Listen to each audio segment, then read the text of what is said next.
তোমার জীবদ্দশায় দুইজনের একজন আব্বা অথবা আম্মা যখন কেউ বার্ধক্যে উপনীত হবে তখন তাদের সঙ্গে সবচেয়ে উত্তম ব্যবহার করবে। সবচেয়ে উত্তম যে ব্যবহার আপনি আমি জানি সেই ব্যবহার আল্লাহ তাআলা হুকুম দিতেছেন আব্বা এবং আম্মার সঙ্গে করবে। আব্বা এবং আম্মার সঙ্গে খারাপ আচরণ করবে না, তাদেরকে ধমক দিবে না। আল্লাহ রাব্বুল আলামিন বলতেছেন উফি ওয়ালা তানহারহুমা ওয়া কুল্লাহুমা কাওলান কারীমা। তারা যেন তোমার ব্যবহারে তোমার আচরণে তারা যেন শব্দটাও না বলে। দক্ষিণগাঁও পশ্চিমপাড়া জামে মসজিদ ও যুব সমাজের উদ্যোগে 15 ডিসেম্বর রবিবার আজকের এই তাফসিরুল কোরআন মাহফিলে আগত দিনদার পরহেজগার মুমিন মুত্তাকি ভাইরা, সর্বপ্রথম শুকরিয়া আদায় করি সেই মহান রব্বুল ইজ্জাত ওয়াল জালালের দরবারে যে মহান মনিব আপনাকে আমাকে দুনিয়ার সমস্ত প্রকার কাজকাম থেকে বিরত রেখে রব্বে কারিম এই জান্নাতের বাগানের সামিয়ানার নিচে আসার বসার সুযোগ তৌফিক দান করেছেন। এজন্য রব্বুল আলামিনের দরবারে শুকরিয়া আদায় করি, বলি আলহামদুলিল্লাহ। আর একটু দিল থেকে বলি আলহামদুলিল্লাহ। দরুদ পাঠ করি মানবতার মুক্তির দিশারি সাইয়্যিদুল মুরসালিন রাহমাতাল লিল আলামিন, যেনার শাফায়াত ছাড়া আপনি আমরা কেউ জান্নাতে যেতে পারবো না। রাসূলের সুপারিশ ছাড়া আপনি আমরা কেউ জান্নাতে যেতে পারবো না। সেই মহামানবের উপর লাখ কোটি দরুদ ও সালাম, সকলে পড়ি সাল্লাল্লাহু আলাইহি ওয়াসাল্লাম। আর একটু দিল থেকে বলি সাল্লাল্লাহু আলাইহি ওয়াসাল্লাম। আজকে তৃতীয়তম তাফসিরুল কোরআন মাহফিল, অর্থাৎ কোরআনুল কারিমের ব্যাখ্যা বিশ্লেষণ আমাদের যুব সমাজের ভাইয়েরা, তরুণ ভাইয়েরা আজকের আয়োজন করেছেন। আলহামদুলিল্লাহ, এই যুবকদের ভিতরে ইসলামের জ্ঞান, ইসলামের আলো আছে বিধায় আজকের এই কোরআনের আয়োজন করেছেন। কথা বলেন ঠিক কিনা? যদি যুবকদের ভিতরে ইসলামের ভালোবাসা, ইসলামের মহাব্বত, কোরআনের মহাব্বত যদি না থাকতো আজকে সে যুব সমাজরা কি করতো? আগামীকাল 16 ডিসেম্বর উপলক্ষে এরা গানের কনসার্টের আয়োজন করতো, ঠিক কিনা? কিন্তু যুব সমাজদেরকে আল্লাহ রাব্বুল আলামিন কবুল করুন। সকলে দিল থেকে দোয়া করবেন আল্লাহুম্মা আমিন। সম্মানিত হাজিরিন, এই দুনিয়া ক্ষণস্থায়ী দুনিয়া। দুনিয়া কি? ক্ষণস্থায়ী দুনিয়ায় আল্লাহ রাব্বুল আলামিন আপনাকে আমাকে পাঠিয়েছেন দুইজন ব্যক্তির মাধ্যমে। কয়জন ব্যক্তি? দুইজন ব্যক্তির মাধ্যমে আল্লাহ রাব্বুল আলামিন আপনাকে আমাকে পাঠাইছেন। একজন হলো আব্বা আর একজন হলো আম্মা। আপনি আমি দুনিয়ায় আসার প্রধান মাধ্যম ওসিলা হচ্ছে আব্বা এবং আম্মা। আব্বা আম্মা যদি না হইতো আপনি আমি আসতেই বাঁচতাম না। আল্লাহ রাব্বুল আলামিন মহাগ্রন্থ আল কুরআনুল কারীমের মাঝে জানিয়ে দেন, ওয়াকাদা রাব্বুকা আল্লা তা'বুদু ইল্লা ইয়াহু ওয়া বিল ওয়ালিদাইনি ইহসানা। রে আমার বান্দা বান্দি, আমি আল্লাহ রাব্বুল আলামিন তোমাদেরকে আদেশ করতেছি, রায় দিতেছি, ফয়সালা দিয়ে দিয়েছি। আমি রব্বুল আলামিন সিদ্ধান্ত গ্রহণ করেছি, তোমরা আমি আল্লাহ রব্বুল আলামিনের ইবাদত করার পর তোমরা তোমাদের মা বাবার ইবাদত করবে। কার ইবাদত করবে? আব্বা এবং আম্মার ইবাদত করবে।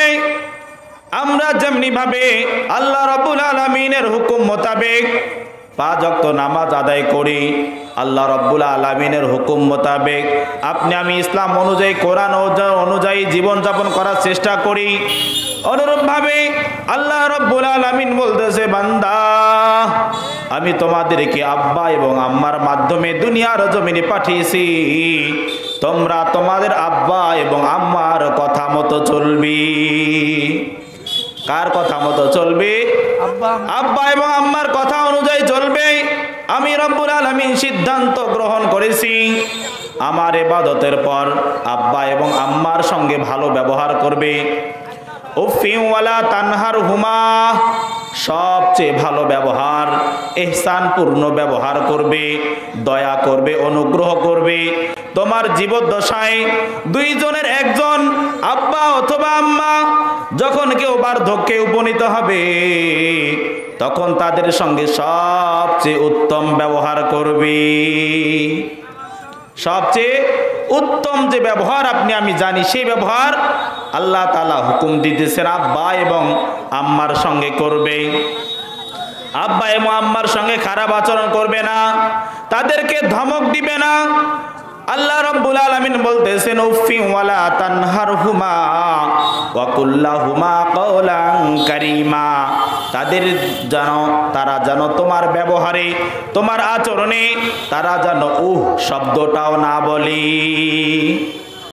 আল্লাহ রাব্বুল আলামিন বলতেছে তোমার আচরণে, তোমার ব্যবহারে যেন তোমার আব্বা এবং আম্মা শব্দটাও না বলে। আহারে আমার সন্তান, এত কষ্ট করে তোমাকে লালন পালন করলাম, আর আজকে তুমি আমার কথা শুনতেছো না, তুমি আমার কথা অবাধ্য হয়ে যাচ্ছ।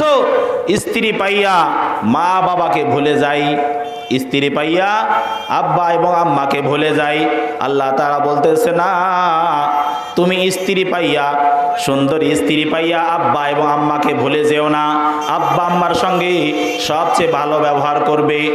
তোমার ভাগ্য সুপ্রসন্ন হওয়ার জন্য, ভাগ্যের উন্নতি লাভের জন্য আব্বা এবং আম্মার দোয়াই তোমার জন্য যথেষ্ট। বলি সুবহানাল্লাহ। আপনার আমার ভাগ্যের যদি উন্নতি করতে চাই, জীবনে যদি আপনি আমি সফল হতে চাই, তাহলে আব্বা এবং আম্মার দোয়া ছাড়া কেউ কোনো দিন উপরে উঠতে পারে নাই, পারবেও না। এজন্য আব্বা এবং আম্মার দোয়া লাগবে। আব্বা আম্মা কত বড় নিয়ামত আপনি আমি জানি। কার কার আব্বা এখানে আছে হাত তোলেন দেখি। আব্বা নাই? আপনাদের আব্বা কার কার নাই? আব্বা নাই। আম্মা কার কার নাই? মা নাই? আহারে কত বড় নিয়ামত আপনি আমি হারাইছি। আমিও বাবাকে হারাইছি 2003 সালে। আল্লাহ রাব্বুল আলামিন আব্বা এবং আম্মা কত বড় নিয়ামত আপনার আমার জন্য আপনি আমি জানি না। আল্লাহর হাবিব পয়গম্বর আরবি সাল্লাল্লাহু আলাইহি ওয়াসাল্লাম বলেন, কেউ যদি আব্বা এবং আম্মার চেহারার দিকে ভালোবাসার নজরে, নেক নজরে একবার শুধু তাকায়, কিসের নজরে? ভালোবাসার নজরে ভালোবেসে মহাব্বত করে আব্বার চেহারার দিকে তাকাবে অথবা আম্মার চেহারার দিকে কেউ যদি তাকায়, আল্লাহর নবী বিশ্ব নবী বলেন ওই ব্যক্তির আমলনামায় আল্লাহ একটা কবুল মকবুল হজের সব লিখে দেন। কত বড় নিয়ামত! একবার শুধু আব্বার দিকে আম্মার দিকে তাকাবো, আল্লাহ রাসূল সাল্লাল্লাহু আলাইহি ওয়াসাল্লাম বলেন একটা মকবুল হজের সব লিখে দিবেন। একটা হজ করতে গেলে মিনিমাম 6 থেকে 7 লাখ টাকা লাগে।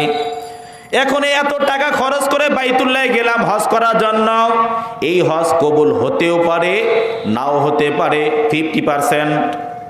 কেননা এই হজে যাওয়ার সময় আপনার নিয়ত যদি মানুষকে দেখানোর উদ্দেশ্য হয়ে থাকে, মানুষকে খুশি করার উদ্দেশ্য হয়ে থাকে, এই যে টাকা দিয়ে গেছি টাকা যদি হারাম হয়ে থাকে, যে পোশাকটা পরিধান করে গিয়েছি এই পোশাকটা যদি হারাম ভাবে উপার্জিত সম্পদের টাকায় হয়ে থাকে, তাহলে আপনার আমার হজ জিন্দেগিতে কবুল হবে না। যেই পাঞ্জাবিটা পরিধান করে আপনি আমি নামাজ আদায় করতেছি, এই পাঞ্জাবিটা যদি হালাল টাকার না হয় হারাম উপার্জনের টাকায় হয়ে থাকে, তাহলে আপনি আমি ধরে নেই আপনার আমার নামাজ আরশে আজিম পর্যন্ত যাবে না।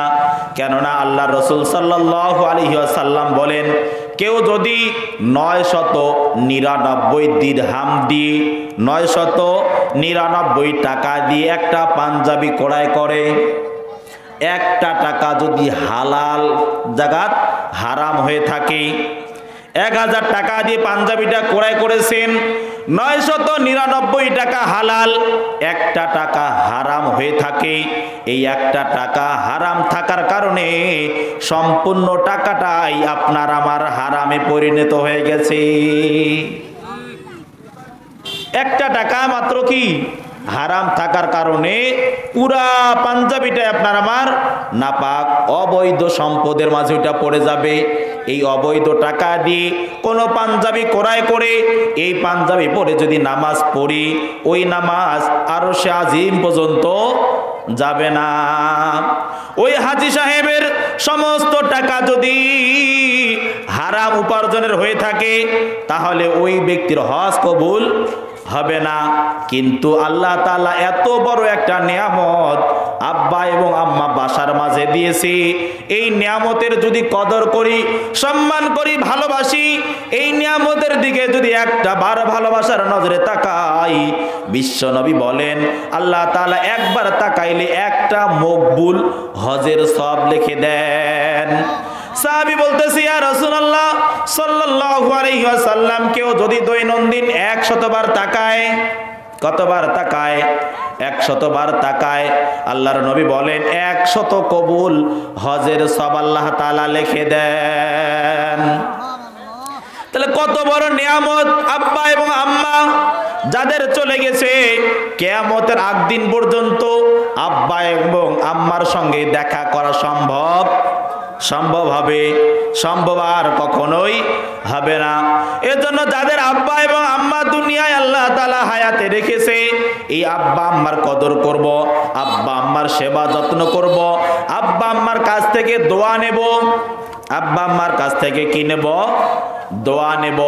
আপনার আমার ভাগ্যের উন্নতির জন্য আব্বা এবং আম্মার একটা দোয়াই যথেষ্ট। বলি সুবহানাল্লাহ।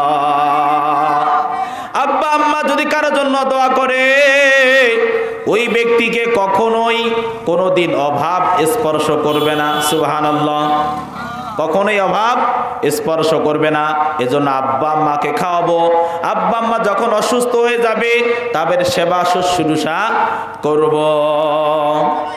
আল্লাহর নবী, বিশ্ব নবী রাহমাতুল লিল আলামিনের জামানায় হযরতে ওয়াইস কুরুনি রাহমাতুল্লাহি আলাইহি আল্লাহর রসুলের জামানায় ইসলাম গ্রহণ করেছেন।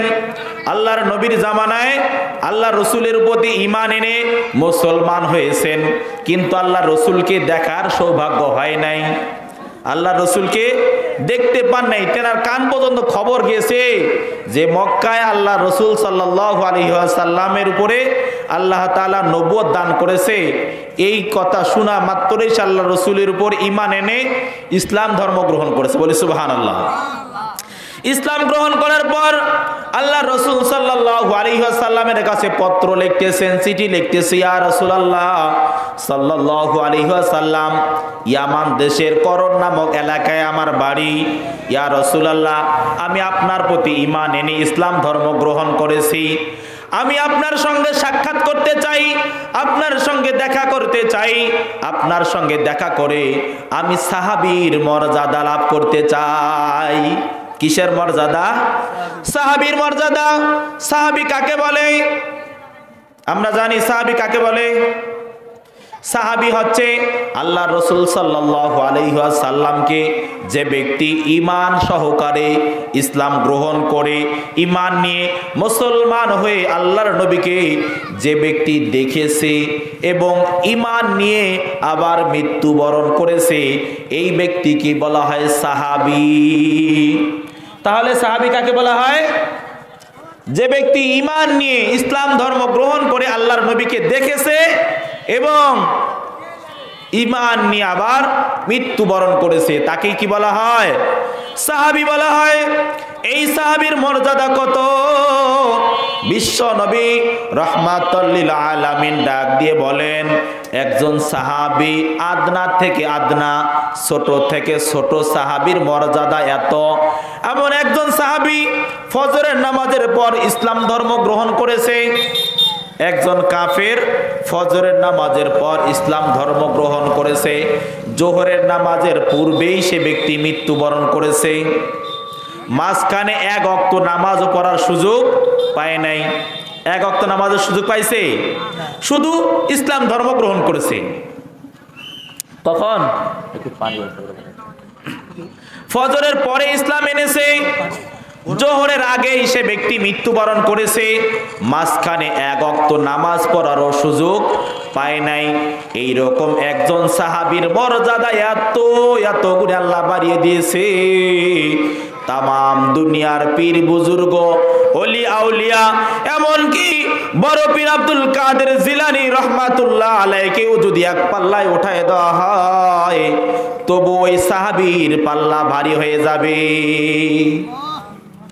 যে ব্যক্তি ইসলাম ধর্ম যখন কেউ গ্রহণ করে আল্লাহ তাআলা ওই ব্যক্তির পূর্বের সমস্ত গুনাহ খাতা রব্বুল আলামিন মাফ করে দেন। সুবহানাল্লাহ। যে সে ব্যক্তি যেন সদ্য ভূমিষ্ঠ একজন নিষ্পাপ শিশু, একজন সন্তান যখন ভূমিষ্ঠ হয় জন্মগ্রহণ করে এই বাচ্চার জিন্দেগিতে কোনো গুনাহ থাকে না, সেটা বেধর্মীর বাচ্চা হোক আর আমাদের মুসলিমদের বাচ্চাই হোক। কিন্তু পরবর্তীতে এই বাচ্চা আপনার আমার কৃষ্টি কালচার দেখে আপনার আমার বাচ্চা ইসলাম ধর্ম গ্রহণ করে মসজিদের দিকে যায় আর হিন্দুর বাচ্চা মন্দিরদের দিকে যায়। আপনি আমি শিখাই যে আমাদের রব আল্লাহ আর তারা শিখায় তাদের রব ভগবান। বলি নাউজুবিল্লাহ। তার রব কে? আমাদের রব কে? আমাদের সৃষ্টিকর্তা কে? আমাদের খাওয়ায় কে? বাঁচায় রাখছেন কে? সুস্থ রাখছেন কে? এখানে আসার তৌফিক দিয়েছেন কে? বাইরে যারা ঘুরতেছে এদেরকে এই জান্নাতের বাগানে আসার তৌফিক দেন নাই কে? অনেক মানুষ এই মাহফিলকে কেন্দ্র করে বাসা থেকে রওনা দিয়েছে, দক্ষিণগাঁও পশ্চিম পাড়ার মাহফিলের আসার জন্য বাসা থেকে রওনা করেছে। প্রতিমধ্যে শয়তান বন্ধু অসৎ সঙ্গ তাকে আটকায় দিয়েছে দোকানের মাঝে, চলো একটু বাদাম খাই, একটু জিলাপি খাই, মেলার মাঝে আড্ডা দেই, কিছু সময় আরেকটু যাও আরেকটু যাও, শেষ পর্যন্ত এই বন্ধু থেকে সেই বন্ধু আস্তে আস্তে দেখা যাবে যে শেষ পর্যন্ত ওই বন্ধুর আর জান্নাতের বাগানে আসার সুযোগ হবে না। এটা যদিও একটা ধানবাড়ি, কিন্তু এখন আল্লাহ রসুলের ভাষ্য মতে এইখানে যেহেতু কোরআনুল কারীমের আয়াতের আলোচনা চলতেছে, আল্লাহ রসুলের ভাষ্য মতে এই জায়গাটা এখন জান্নাতের বাগান। সুবহানাল্লাহ। এই জায়গাটা এখন কিসের বাগান? জান্নাতের বাগান। যে সমস্ত ভাইরা বাইরে আছি মেহেরবানি করে আমরা ভিতরে চলে আসি ভাই, জান্নাতের বাগান থেকে আপনি আমি পিছপা হই না, মাহরুম হব না ইনশাআল্লাহ। আল্লাহ রাব্বুল আলামিন ওই বান্দা হযরত ওয়াইস কুরনি রাহমাতুল্লাহ আলাইহি আল্লাহ রাসূলের কাছে চিঠি লিখতেছিল, ইয়া রাসূলুল্লাহ সাল্লাল্লাহু আলাইহি ওয়াসাল্লাম, আমি আপনার কাছে জানতে যাইতে চাই, আপনাকে দেখে আমি সাহাবীর মর্যাদা লাভ করতে চাই। তাহলে একজন সাহাবীর মর্যাদা কি পরিমাণ, যে তার জিন্দেগীর সমস্ত গুনাহ আল্লাহ তাআলা মাফ করে দিবেন এবং সমস্ত গুনাহ মাফ করে আল্লাহ তাআলা তাকে জান্নাত দান করবেন। সুবহানাল্লাহি বিহামদিহি। তাম পৃথিবীর সমস্ত হুজুরদেরকে যে এক পাল্লায় উঠায় দেওয়া হয় আর ওই সাহাবীকে এক পাল্লায় উঠায় দেওয়া হয়, ওই সাহাবীর পাল্লা ভারী হয়ে যাবে। আল্লাহ রসুল বলতেছেন, সাহাবী রে রে ওয়াইস কুরনি, আমার এখানে আসা ভালো কথা। ওয়াইস কুরনি লিখতেছি, ইয়া রাসূলুল্লাহ আমি যাইতে চাই, কিন্তু আমার সমস্যা একটাই সমস্যা, সেটা হচ্ছে আমার মা অতিশয় বৃদ্ধ অসুস্থ, এই মাকে দেখভালের দায়িত্ব আমার উপরে, এই মাকে দেখাশোনার দায়িত্ব আর কেউ নাই, মাকে দেখবার ভাই আমার কেউ নাই, ইয়া রাসূলুল্লাহ আমি কি করব? আল্লাহর নবী বলতেছেন, রে সাহাবী ওয়াইস কুরনি, তুমি আমার এখানে আসার দরকার নাই, তুমি তোমার মায়ের খেদমত করো। সুবহানাল্লাহ। সাহাবীর মর্যাদা থেকে আল্লাহ রসুল তাকে মাইনাস করে মাহরুম করে আল্লাহ রসুল বলতেছে, তুমি তোমার মায়ের খেদমত করো। সুবহানাল্লাহ। কার খেদমত করো? মায়ের খেদমত করো। মায়ের মর্যাদা এত গুণে আল্লাহ রসুল বাড়ায় দিলেন যে আমি রসুলের সঙ্গে সাক্ষাৎ করার চেয়ে তোমার মায়ের সঙ্গে তুমি খেদমত করো, মায়ের খেদমত করাটাই সবচেয়ে উত্তম। বলে সুবহানাল্লাহি বিহামদিহি। আল্লাহ রাসূল সাল্লাল্লাহু আলাইহি ওয়াসাল্লাম অন্তিম মুহূর্তে মৃত্যু শয্যায় শায়িত, সেই সময় হযরতে ওমর রাদিয়াল্লাহু তাআলা আনহুকে ডাক দিয়ে বলতেছেন, রে ওমর, ইয়ামান দেশের করন নামক এলাকা থেকে কোনো এক সময় ওয়াইস করনি নামক এক ব্যক্তি আসবে, তুমি যদি তাকে পাও তার কাছ থেকে দোয়া চেয়ে নিবি। মায়ের খেদমত করার কারণে তার মর্যাদা আল্লাহ কি পরিমাণ বাড়ায় দিয়েছেন কল্পনাও করা যায় না। আল্লাহ রসুল একজন জান্নাত প্রাপ্ত জান্নাতের সার্টিফিকেট প্রাপ্ত সাহাবী হযরতে ওমর রাদিয়াল্লাহু তাআলা আনহুকে বলতেছে, তুমি যদি ওয়াইস করণীকে পাও কখনো তার কাছ থেকে দোয়া করায় নিবে, তার কাছ থেকে তোমার জন্য দোয়া করায় নিবে। যদি তার কাছ থেকে দোয়া করায় নাও আল্লাহ তাআলা তার দোয়াকে কবুল করবেন। সুবহানাল্লাহ। কোন সাহাবী? জান্নাতের সার্টিফিকেট প্রাপ্ত সাহাবী হযরতে ওমর রাদিয়াল্লাহু তাআলা আনহুকে বলতেছে, যেই ওমর রাদিয়াল্লাহু তাআলা আনহুকে বলতেছেন আল্লাহর রাসূল সাল্লাল্লাহু আলাইহি ওয়াসাল্লাম, সেই ওমর হচ্ছে জান্নাতের 10 জন ব্যক্তিকে আল্লাহ রাব্বুল আলামিন দুনিয়ায় জান্নাতের সার্টিফিকেট দিয়েছেন। এই 10 জন ব্যক্তির মাঝে হযরতে ওমর রাদিয়াল্লাহু তাআলা আনহু একজন। বলি সুবহানাল্লাহ। যে ওমর রাদিয়াল্লাহু আনহু দুনিয়ায় আল্লাহ তাকে জান্নাতের সার্টিফিকেট দিয়েছে যে তুমি অবশ্যই জান্নাতে যাবে। সেই সাহাবীকে বলতেছে, তুমি ওয়াইস করণীকে যদি পাও তার কাছ থেকে দোয়া করায় নিবে। সুবহানাল্লাহি বিহামদিহি। একটু পানি আনতেছে, পানি লাগবে। হযরতে ওয়াইস করণী রাদিয়াল্লাহু তাআলা রাহমাতুল্লাহ আলাইহি যদি তুমি পাও তার কাছ থেকে দোয়া চায় নিবি। আল্লাহ রাসূল সাল্লাল্লাহু আলাইহি ওয়াসাল্লাম বলতেন, আনা খাতামুন নাবিয়্যিন লা নাবিয়্যা বাদি। আল্লাহ রাসূল বলতেন, আমি শেষ নবী, আমি শেষ নবী, আমি রাসূলের পর আর কোন নবী পৃথিবীতে আগমন করবে না। আল্লাহ রসুল কি পৃথিবীতে সর্বশেষ নবী? আমাদের রসুলের পর পৃথিবীতে আর কোন নবী রসুল আসবে? আল্লাহ রসুল নিজে বলতেছে, আনা খাতামুন নাবিয়্যিন লা নাবিয়্যা বাদি, আমি সর্বশেষ নবী, আমার পর আর পৃথিবীতে কোনো নবী রাসূল আসবে না। যদি কেউ নবী হয়ে আসতো, আল্লাহ যদি কাউকে নবী করে পাঠাতেন তাহলে ওমর রাদিয়াল্লাহু আনহুকে আল্লাহ নবী করে পাঠাইতেন। বলে সুবহানাল্লাহ। সেই ওমর রাদিয়াল্লাহু তাআলা আনহুকে বলতেছেন, তুমি ওয়াইস করণীকে যদি পাও তার কাছ থেকে দোয়া করায় নিবে। হযরতে ওমর রাদিয়াল্লাহু তাআলা আনহু, হযরতে ওমর রাদিয়াল্লাহু আনহু দীর্ঘদিন ধরে তাকে খুঁজতেছেন, কোথায় পাওয়া যায়। ইয়ামান দেশ থেকে যেই কাফেলায় আসে প্রত্যেকটা কাফেলায় তিনি তল্লাশি চালাইতে থাকেন যে আপনাদের মাঝে এখানে ওয়াইস করণী নামক কেউ এসেছে কিনা। সকলদের কাছে শোনাশুনির পর দীর্ঘদিন পর হযরতে ওয়াইস করণী রাহমাতুল্লাহি আলাইহির সন্ধান পেয়েছেন। আল্লাহ রাসূল সাল্লাল্লাহু আলাইহি ওয়াসাল্লাম তার কিছু গুণাবলী বলে দিয়েছেন যে তার চেহারা এইরকম হবে, উঁচা লম্বা এইরকম হবে। তার সকল সুরত ওমর রাদিয়াল্লাহু তাআলা আনহুর সামনে আল্লাহ রাসূল বর্ণনা করেছেন।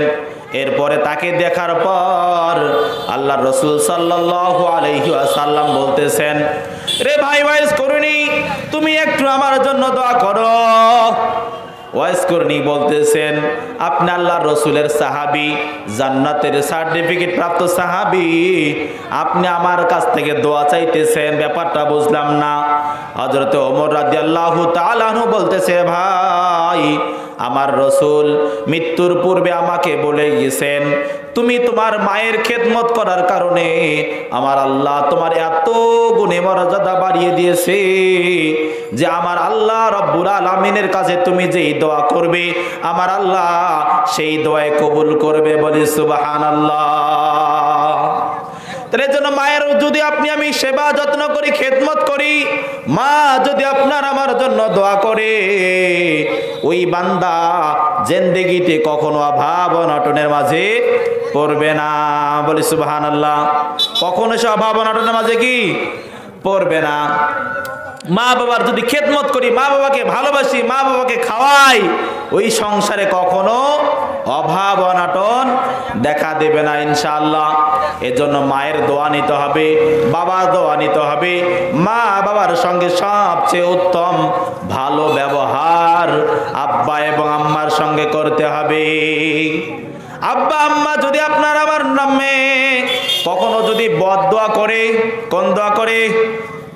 বদদোয়া করে, তাহলে আপনার আমার জীবন ধ্বংস হওয়ার জন্য মা বাবার একটা বদদোয়াই যথেষ্ট। এজন্য আপনি আমি যারা আব্বা আম্মা হয়েছি কখনো সন্তানকে বদদোয়া দেব না। যতই কষ্ট দেখ সন্তানকে বুঝাবো। আবার আমাদের আব্বা আম্মা যারা চলে গেছে, আমাদের আব্বা আম্মার বন্ধু বান্ধব যারা রয়েছে, এদের খেদমত করব, এদের সেবা যত্ন যদি করি, আমার আল্লাহ চাহে তো ওই আব্বা আম্মার খেদমত করার সব আল্লাহ তাআলা দান করবেন। এজন্য বলতেছিলাম মা বাবার কখনো বদদোয়া নেওয়া যাবে? হ্যাঁ, বদদোয়া নেওয়া যাবে না। পৃথিবীর জমিনে 2 জন শিশু সন্তান শুধু মায়ের কোলে কথা বলেছিলেন। কয়জন সন্তান? আল্লাহর নবী বলতেছেন পৃথিবীর বুকে 2 জন শিশু সন্তান শুধু মায়ের কোলের মাঝে কথা বলেছিল। এর মাঝে একজন হচ্ছে মারিয়াম ইবনে ঈসা আলাইহিস সালাতু ওয়াস সালাম, ঈসা ইবনে মারিয়াম আলাইহিস সালাতু ওয়াস সালাম। আর একজন হচ্ছেন জুরাওয়াসওয়ালা। সাহাবারা বলতেছি ইয়া রাসূলুল্লাহ, মারিয়াম ঈসা ইবনে মারিয়াম আলাইহিস সালাতু ওয়াস সালামকে চিনলাম। আল্লাহর পয়গম্বর হযরত ঈসা আলাইহিস সালাতু ওয়াস সালামের বাবা আছে, ঈসা আলাইহিস সালাতু ওয়াস সালামের আব্বা আছেন? আব্বা নাই। আব্বা ছাড়াই আল্লাহ তাআলা তাকে দুনিয়ার জমিনে পাঠাইছেন। বলে সুবহানাল্লাহ। আল্লাহ তাআলা সমস্ত ক্ষমতার মালিক। সকল ক্ষমতার মালিক কে? আল্লাহ তাআলা কাউকে ছেলে দেন, কাউকে মেয়ে দেন, কাউকে ছেলেও দেন না, মেয়েও দেন না, দিতে পারেন কে? সকল ক্ষমতার একচ্ছত্র মালিক আল্লাহ সুবহানাহু ওয়া তাআলা। তাহলে আল্লাহ ছাড়া, আল্লাহ তাআলা কি বাবা ছাড়া সন্তান দিতে পারেন না? বাবা ছাড়া সন্তান দিতে পারেন না? আল্লাহ তাআলা সেই নিদর্শন হযরতে ঈসা আলাইহিস সালাতু ওয়াস সালামের মাধ্যমে দেখায় দিয়েছেন। হযরতে ঈসা আলাইহিস সালাতু ওয়াস সালামের আম্মা হযরতে মারিয়াম আলাইহিস সালাতু ওয়াস সালামের বিয়ে হয় নাই। বিয়ে ছাড়া আল্লাহ তাআলার হুকুমে আল্লাহ রাব্বুল আলামিন হযরতে ঈসা আলাইহিস সালাতু ওয়াস সালামকে দুনিয়ায় পাঠিয়ে দিয়েছেন। বলে সুবহানাল্লাহ। তা সাহাবীরা বলতেছে ইয়া রাসূলুল্লাহ সাল্লাল্লাহু আলাইহি ওয়াসাল্লাম, একজন হযরতে ঈসা আলাইহিস সালাতু ওয়াস সালাম বুঝলাম, কিন্তু জোরাওয়াসওয়ালা আবার কে? আল্লাহর নবী বিশ্ব নবী রাহমাতুল লিল আলামিন বলেন সে হচ্ছে আশ্রমবাসী, সংসার ত্যাগী।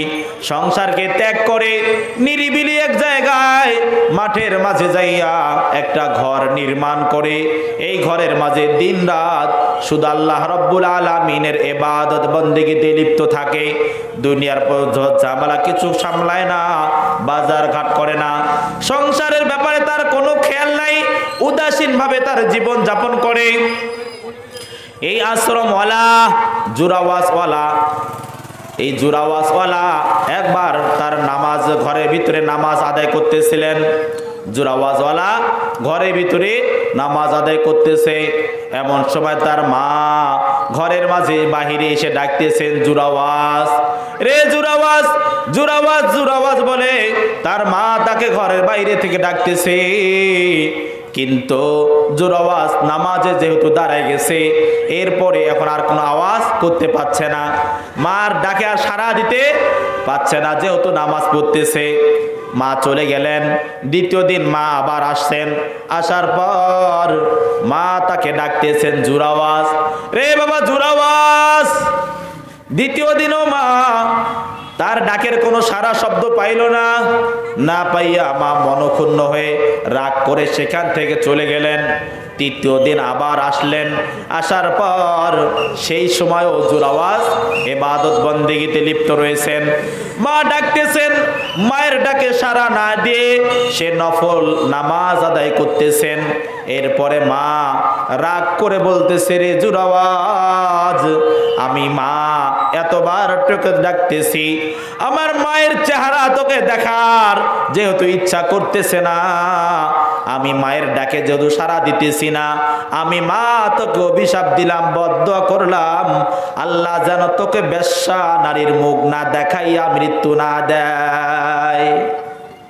মা রাগ করে বদদোয়া দিতেছে যে মৃত্যুর আগে আল্লাহ যেন তোকে বেশ্যা নারীর মুখ যদি না দেখাইয়া তোকে যেন মৃত্যু না দেয়। কে বদদোয়া দিতেছেন? কে বদদোয়া দিতেছেন? মা। এজন্য মা বাবার জবান এত বড় পবিত্র। আল্লাহ তাআলার হাবিব বলেন, আব্বা এবং আম্মা সন্তানের জন্য যদি দোয়া করে, মাঝখানে কোনো হিজাব, কোনো পর্দা আল্লাহ তাআলা রাখে না, সরাসরি আল্লাহ তাআলা কবুল করে নেয়। মা বাবা যদি সন্তানের জন্য দোয়া করে, সন্তান যদি আব্বা আম্মার জন্য দোয়া করে, এই দোয়া আল্লাহ তাআলা কখনোই ফিরায় দেয় না, সঙ্গে সঙ্গে রব্বুল আলামিন কবুল করেন। সুবহানাল্লাহ। এই জন্য আব্বা আম্মার জবান এত বড় পবিত্র সন্তানের জন্য, সন্তানের জবান আব্বা আম্মার জন্য এত বড় পবিত্র, যখনই আপনি আমি দোয়া করব আব্বা আম্মার জন্য, আল্লাহ রাব্বুল আলামিন সেই দোয়া সঙ্গে সঙ্গে কবুল করে নেয়। এই জন্য কখনো ভুলবশতেও সন্তানকে বদদোয়া দেওয়া যাবে না, সন্তানকে বদদোয়া দেওয়া যাবে না। সন্তান আপনার আমার অবাধ্য হয়েছে, রাগ করে বদদোয়া দেই, এটা আমার নাফরমান সন্তান, কুলাঙ্গার সন্তান, এই সন্তান দ্বারা কিচ্ছু হবে না। না রে বাবা না, এইরকম ভাবে নিজের সন্তানকে বদদোয়া দেওয়া যাবে না। আল্লাহ তাআলার কাছে দোয়া করেন, আল্লাহ আমার সন্তানকে তুমি হেদায়েত দান করো। কি করো? হেদায়েত দান করো। আল্লাহ যদি হেদায়েত দান করে, কোনো ব্যক্তিকে আল্লাহ তাআলা যদি হেদায়েত দান করে, ওই ব্যক্তিকে যতই আপনি আমি পিটাই না কেন, ফজরের সময় যতই আপনি ওকে লেপ দিয়ে ঢাকা দিয়ে রাখেন, ওই বান্দা কখনো নামাজ ছেড়ে দিবে না। নামাজ ছেড়ে দিবে? আল্লাহ তাআলা তাকে ডাকতেছেন, বান্দা আয়, বান্দা আয়, আমি রব্বুল আলামিনের কুদরতি কদমে সিজদা দেওয়ার জন্য। মুয়াজ্জিন সাহেব আপনাকে আমাকে ডাকতেছেন, হাইয়া আলাস সালাহ, আসো বান্দা আসো, নামাজের জন্য আসো। মুয়াজ্জিনকে ডাকে বলতেছি, ভাই আমি যদি নামাজ পড়ি আমার লাভ কি হবে? মুয়াজ্জিনকে বলতেছি, ভাই আমি যদি নামাজ পড়ি আমার লাভ কি? মুয়াজ্জিন পরক্ষণে বলতেছে, হাইয়া আলাল ফালাহ। মুয়াজ্জিন কি বলে? হাইয়া আলাল ফালাহ, আসো কল্যাণের জন্য আসো, আসো তোমার ভালোর জন্য আসো। যদি নামাজ আদায় করতে পারো, এ আল্লাহ তাআলা গ্যারান্টি দিতেছেন, ইন্নাস সালাতা তানহা আনিল ফাহশাই ওয়াল মুনকার। বলে আল্লাহু আকবার। মনোযোগ আছে? একটু তাকবীর দান তো, লিল্লাহি তাকবীর, লিল্লাহি তাকবীর। কোরআন সুন্নাহর আলো, কোরআন সুন্নাহর আলো, লিল্লাহি তাকবীর।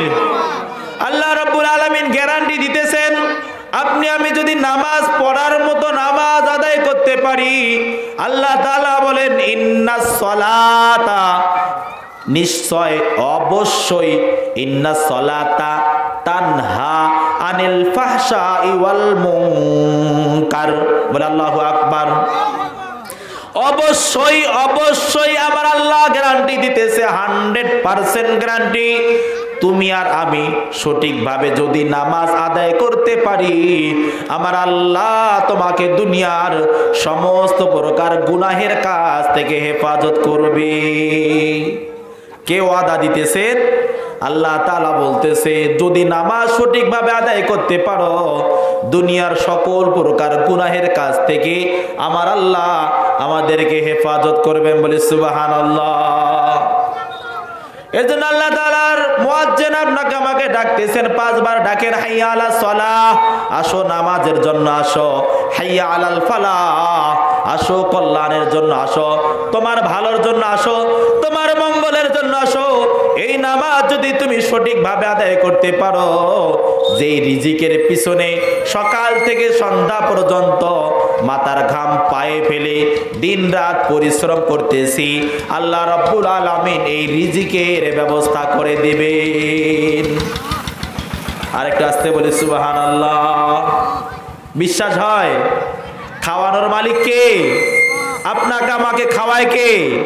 আল্লাহ তাআলা। আপনার আমার রিজিকের দায়িত্ব কে নিয়েছেন? আল্লাহ তাআলা 12 পারার প্রথম পৃষ্ঠার প্রথম লাইনে বলেন, ওয়ামা মিন দাব্বাতিন ফিল আরদি ইল্লা আলাল্লাহি রিজকুহা। আল্লাহু আকবার। আল্লাহ তাআলা বলেন, পৃথিবীতে বিচরণশীল যতগুলো প্রাণী রয়েছে, প্রত্যেকটা প্রাণীর রিজিকের দায়িত্ব আমি আল্লাহ রাব্বুল আলামিন গ্রহণ করেছি। বলি সুবহানাল্লাহ। পৃথিবীতে যতগুলো প্রাণী রয়েছে সকলকে খাওয়ানোর দায়িত্ব কার? সকলকে খাওয়ানোর দায়িত্ব আল্লাহ তাআলার। আল্লাহ তাআলা বলতেছে, বান্দা সকাল থেকে সন্ধ্যা পর্যন্ত দিনরাত পরিশ্রম করতেছ রিজিকের জন্য, কিন্তু রিজিক তো আমি আল্লাহ রাব্বুল আলামিন দান করব। ও বান্দা আসো নামাজের জন্য আসো, যদি তুমি নামাজ আদায় করতে পারো আমি আল্লাহ রাব্বুল আলামিন তোমার রিজিকের সকল প্রকার ব্যবস্থা আমি রাব্বুল আলামিন করে দেব। বলে সুবহানাল্লাহ। কিন্তু আল্লাহ তাআলার ওয়াদা আপনার আমার বিশ্বাস হয় না? বিশ্বাস হয়? যদি বিশ্বাস হয় তাহলে আপনি আমি নামাজ বাদ দিয়ে সকাল থেকে সন্ধ্যা পর্যন্ত মাঠে ময়দানে পরিশ্রম করতেছি শুধু রিজিক তালাশ করার জন্য। আল্লাহ তাআলা বলেন নাই 24টা ঘন্টা নামাজ পড়ার কথা বলছেন, 24 ঘন্টা মসজিদে বসে থাকার কথা আপনাকে বলছেন। আল্লাহ তাআলা বলতেছেন, বান্দা ফাইদা কুদিয়াতিস সালাতু ফান্তাশিরু ফিল আরদ ওয়াবতাগু মিন ফাদলিল্লাহি ওয়াযকুরুল্লাহা কাসীরান লাআল্লাকুম তুফলিহুন। আস্তাগফিরুল্লাহ, আল্লাহু আকবার।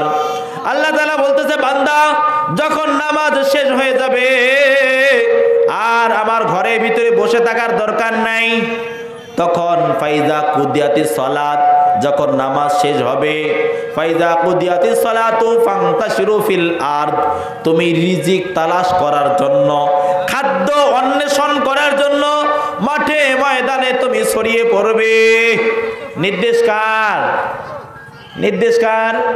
আল্লাহ তাআলার। আল্লাহ তাআলা বলেন নাই যে ফজরের নামাজ থেকে জোহর পর্যন্ত মসজিদেই তুমি অবস্থান করো। আল্লাহ তাআলা বলতেছেন ফজরের নামাজ শেষ, এখন তুমি আমার দেওয়া জমিনের মাঝে ছড়িয়ে পড়ো রিজিক তালাশ করার জন্য। আবার জোহরের সময় মুয়াজ্জিন আপনাকে আমাকে ডাকতেছে, হাইয়া আলাস সালাহ। এরে আল্লাহর বান্দা, ফজর থেকে জোহর দীর্ঘ সময় তুমি মাঠে ময়দানে কাজ করতেছ, আমার আল্লাহর নামাজের ওয়াক্ত সময় হয়ে গেছে। বান্দা তুমি আসো, দীর্ঘ সময় কাজ করেছো, এখন আসো মসজিদের দিকে ধাবিত হও।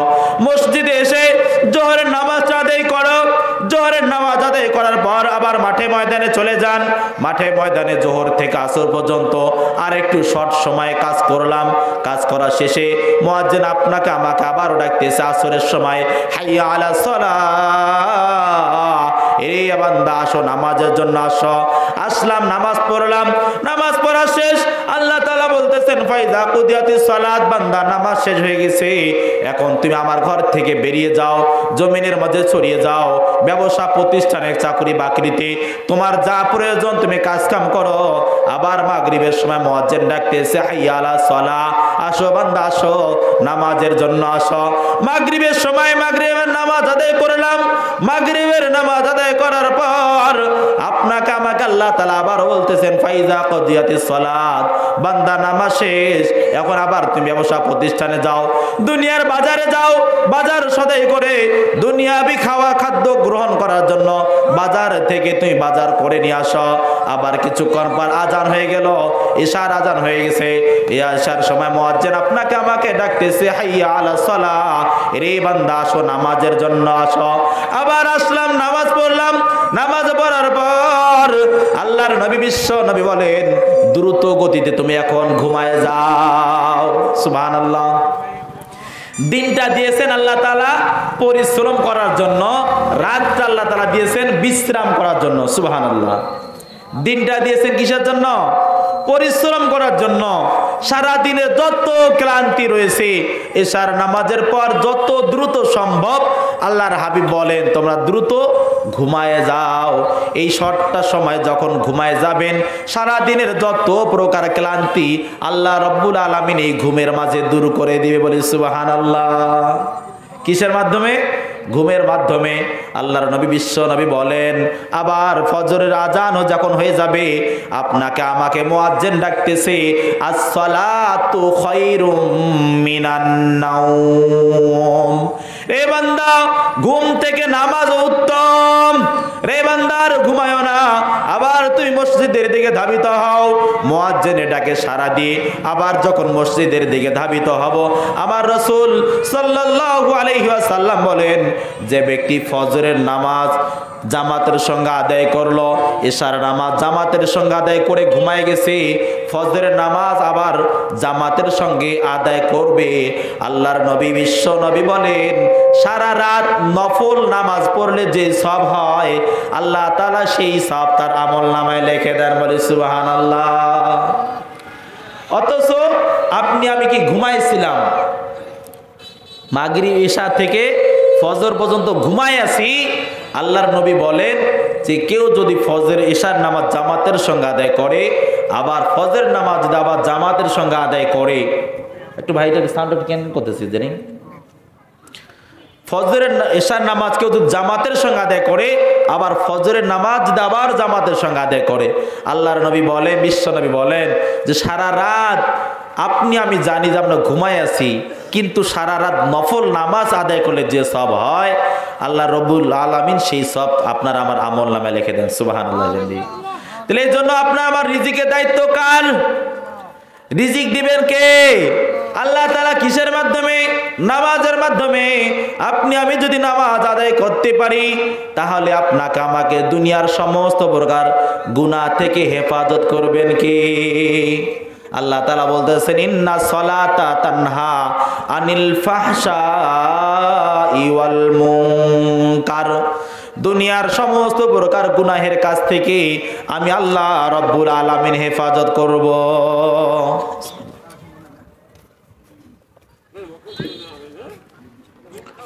কিন্তু তবে শর্ত হচ্ছে কি? আল্লাহ তাআলার ইবাদত করতে হবে। শর্ত হচ্ছে কি? আল্লাহ তাআলার ইবাদত বন্দেগীতে আপনার আমার জীবনটা কাটাইতে হবে। হযরতে ওয়াইস কুরনি রাহমাতুল্লাহি আলাইহি মায়ের খেদমত করার কারণে আল্লাহ তাআলা তার এত বড় মর্যাদা দান করেছেন। এবং জুরাওয়াসওয়ালার কথা বলতেছিলাম, জুরাওয়াসওয়ালার মা তার নামে বদদোয়া করেছেন, আল্লাহ তাআলা যেন তোকে বেশ্যা নারীর মুখ না দেখাইয়া আমার আল্লাহ তোকে যেন মৃত্যু না দেয়। কিছুদিন পর দেখা গেল বাদশার দরবারে একজন সদ্য ভূমিষ্ঠ বাচ্চা সহ একজন পতিতা বাদশার দরবারে যাইয়ান অভিযোগ দিতেছেন, বাচ্চা নামদার, এই যে আমার কোলে বাচ্চা রয়েছে, এই বাচ্চা আমাদের পাশের গ্রামে যে আশ্রমে যে ব্যক্তিকে আমরা ভালো মনে করতাম, সারা দিন রাত ইবাদত বন্দেগীতে কাটায়, কিন্তু সে আসলে একজন ভণ্ড প্রতারক বেঈমান। সে আমাকে ধর্ষণ করেছে, তার ধর্ষণের ফলে আজকের এই বাচ্চা ভূমিষ্ঠ হয়েছে। বলি নাউজুবিল্লাহ। কে বদদোয়া দিয়েছেন? মা। বদদোয়ার কারণে আল্লাহ তাআলা তাকে কিভাবে লাঞ্ছিত করে দেখেন। একজন বুজুর্গ ব্যক্তি হওয়া সত্ত্বেও আল্লাহ তাআলা তাকে আদালতের কাঠগড়ায় দাঁড় করাইছেন। এই বুজুর্গের নামে যখন বাচ্চার নামদারের সামনে যখন এই বিচার চলে গেছে যে আমাকে ধর্ষণ করেছেন, কি করেছেন? ধর্ষণ করেছে। আজকালও আজকাল আপনার আমার সমাজে এরকম ধর্ষণ হয় না নাই? ধর্ষণ আছে না নাই?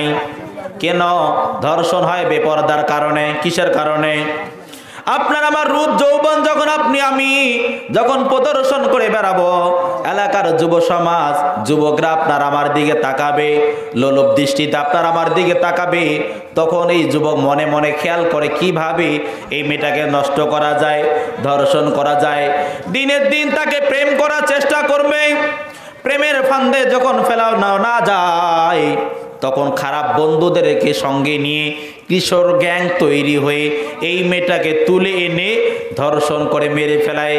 এরকম নজির বাংলাদেশে মনে হয় নাই? আছে না নাই? আছে। আবার দেখা যায় অনেক যুবক যুবতী নাপাক প্রেম ভালোবাসার মাঝে, অবৈধ প্রেম ভালোবাসায় অন্ধ হয়ে দিন রাত যায়, বছর যায়, মাস যায়, বছর কা বছর অবৈধভাবে তারা বাসা ভাড়া নিয়ে স্বামী স্ত্রীর মতন দিন যাপন করে। এরপরে দিন শেষে দেখা যায় দুইজনের চাহিদা যখন পূরণ হয়ে যায়, এরপরে ছেলেটা মেয়েটাকে ছেড়ে অন্যত্র চলে যায়। এরপরে মেয়ে কি করে? ওই ছেলের বাসায় এসে অনশন করে, সাংবাদিক সম্মেলন করে, বলে আমাকে অমুকের ছেলে আমাকে ধর্ষণ করেছে। কি করেছে? ধর্ষণ করেছে। আচ্ছা বলেন, ধর্ষণ কাকে বলে? ধর্ষণ কাকে বলে?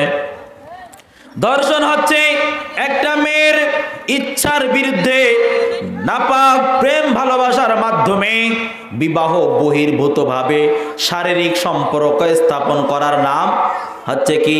ধর্ষণ। কিন্তু এই মেয়ে বলতেছে 3 বছর ধরে ওই যুবকের সঙ্গে অন্যের বাসা ভাড়া নিয়ে স্বামী স্ত্রীর মতো দিন রাত কাটানোর পর এখনই সে বলতেছে আমাকে ধর্ষণ করেছে।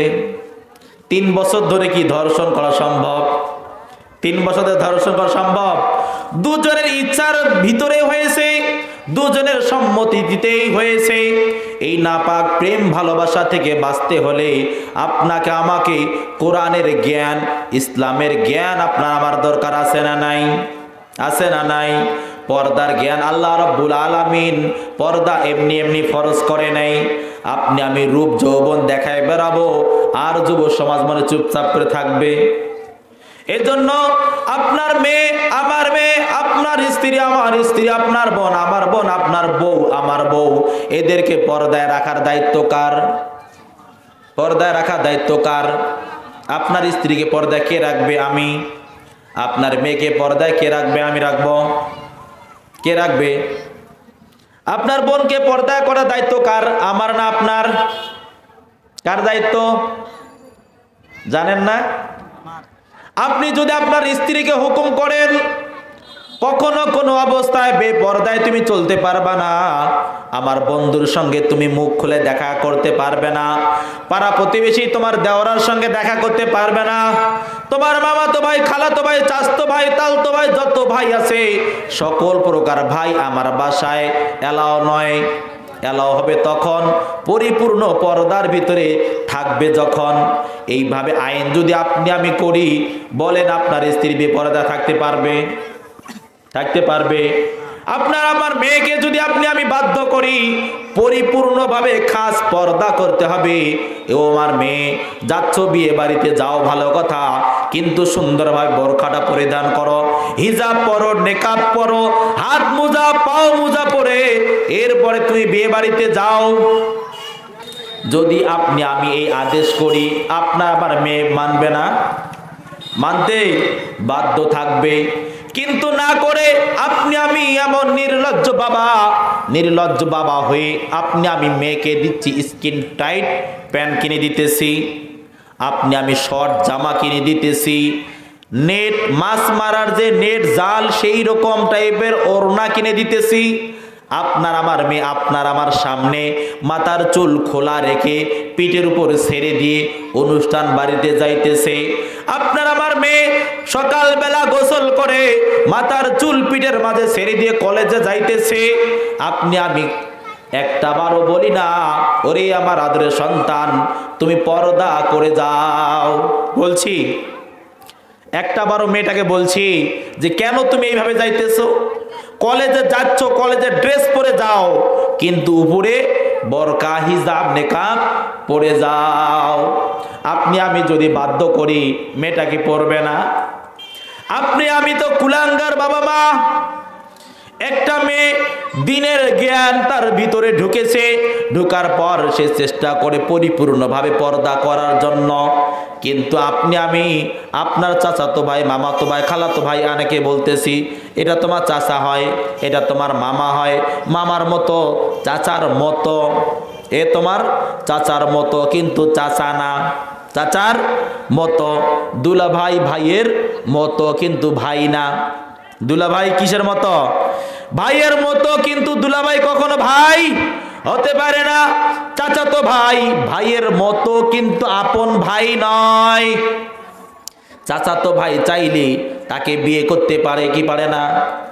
কিন্তু আপন ভাই কিয়ামতের আগ দিন পর্যন্ত কখনো বিয়ে করতে পারবে? বিয়ে করতে পারবে? পারবে না।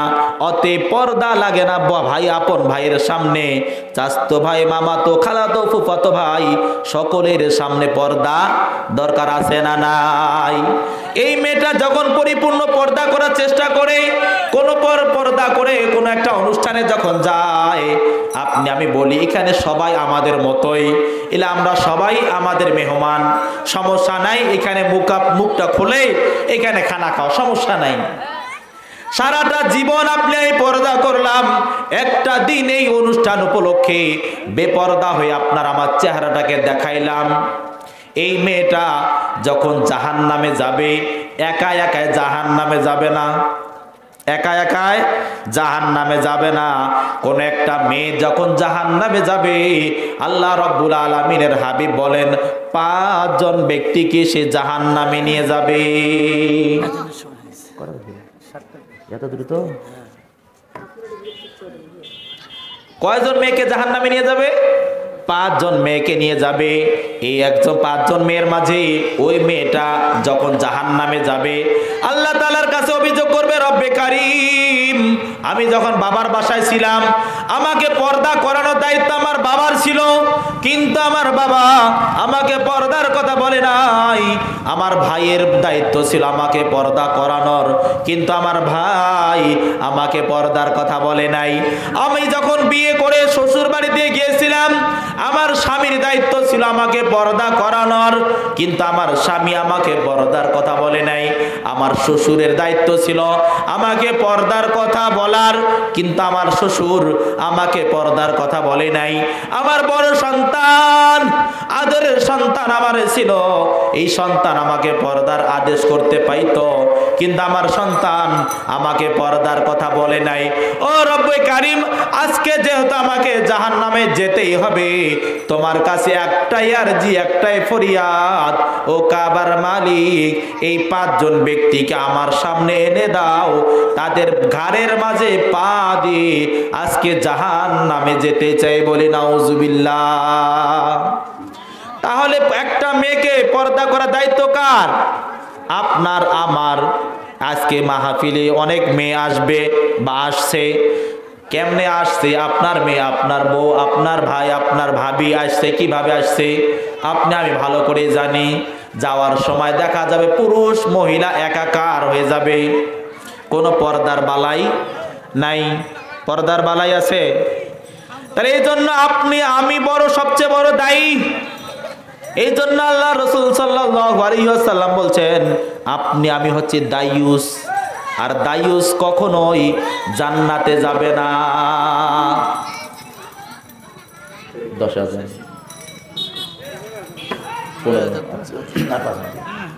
তো জুরাওয়াজের কথা বলতেছিলাম।